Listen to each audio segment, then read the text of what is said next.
श्री शिवाय नमस्तुभ्यम। हर हर महादेव। भक्तों, कैसे हैं आप सब।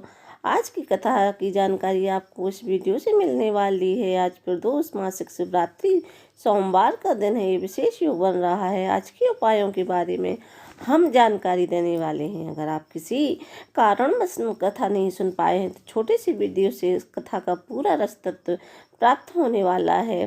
तो बढ़ते हैं आज की पहली जानकारी की ओर। गुरुजी ने कहा, सत्संग, वाणी, भोजन और स्नान, ये चार ऐसी चीज़ें हैं जो नित्य प्रतिदिन होना चाहिए। बढ़ते हैं आज की कथा की दूसरी जानकारी की। गुरुजी ने कहा, तुम्हारी कमाई बढ़ रही है, धन आ रहा है।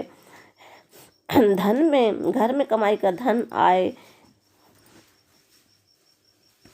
मना नहीं है, बस कमाई के साथ, धन के साथ घर में अहंकार नहीं आना चाहिए। बढ़ते हैं तीसरी जानकारी की ओर।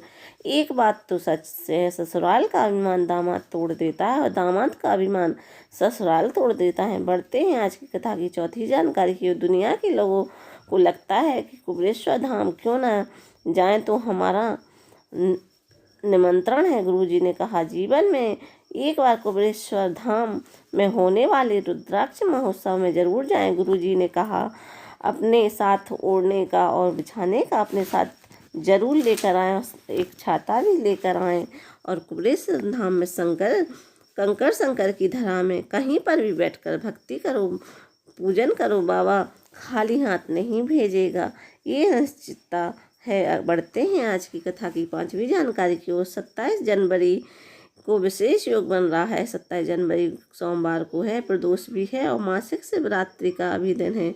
तो इस दिन किया जाने वाला एक महा उपाय लेकर हम आए हैं। अगर आपको लगे कि आपका बेटा, आपकी बहू या आपकी बेटी कोई भी एग्ज़ाम की तैयारी कर रहा है तो उन्हें अच्छे से मेहनत करने को कहिए। घर का कोई भी एक सदस्य भी बेलपत्र के नीचे सफाई कर देता है, झाड़ू लगा देता है, पार्थिव शिव का निर्माण करके पूजन करता है, जल चढ़ा देता है, फूल चढ़ा देता है, एक चावल का दाना चढ़ा देता है। और उसके बाद गुरुजी ने कहा के द्वारा बताया उपाय आपको करना है। 5 बेलपत्र आपको लेना है। 5 बेलपत्र ऐसी लीजिए जो कहीं से भी खंडित ना हो। 5 बेलपत्र को लेकर अपनी मनोकामना कर लेना है और इसका फल मिलता ज़रूर है। जिसके लिए भी यह उपाय कर रहे हैं, आपकी मनोकामना पूर्ण होती ज़रूर है। यह उपाय 27 जनवरी को सुबह या शाम के समय प्रदोष काल में कर सकते हैं। बढ़ते हैं अगली छठवीं जानकारी की। वो गुरुजी ने बताया, विशेष उपाय है। घर में बहुत तकलीफ चल रही है, बेटा, बहू या बेटी को नौकरी लग जाए पर आगे नहीं बढ़ पा रहे हैं, तो विशेष उपाय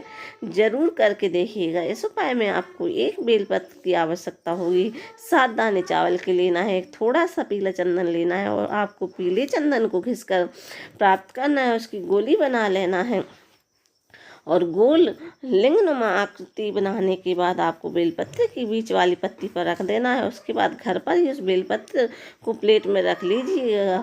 उसकी पूजन आपको घर पर करना है। आपने जो लिंगनुमा आकृति बनाई है उसको आप पूजन करना है। पूजन करने के लिए मौली, हल्दी, अबीर, गुलाल थोड़ा थोड़ा अर्पित कर लीजिए और दिया प्रज्वलित कर लेना है और आरती कर लेना है। इसके बाद बेलपत्र को भोलेनाथ के मंदिर में ले जाकर, जहाँ पर माता सुख सुंदरी का स्थान है, माता सुख सुंदरी पर अर्पित कर देना है।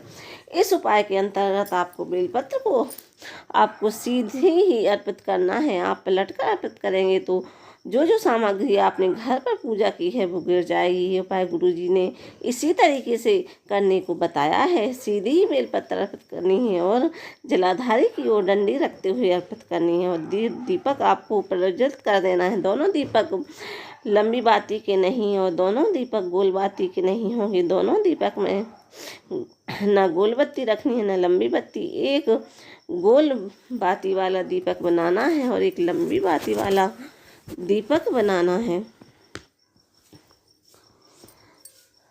लंबी बाती का दीपक माता पार्वती के लिए और गोल बाती का दीपक भोलेनाथ के लिए आपको प्रज्वलित करना है।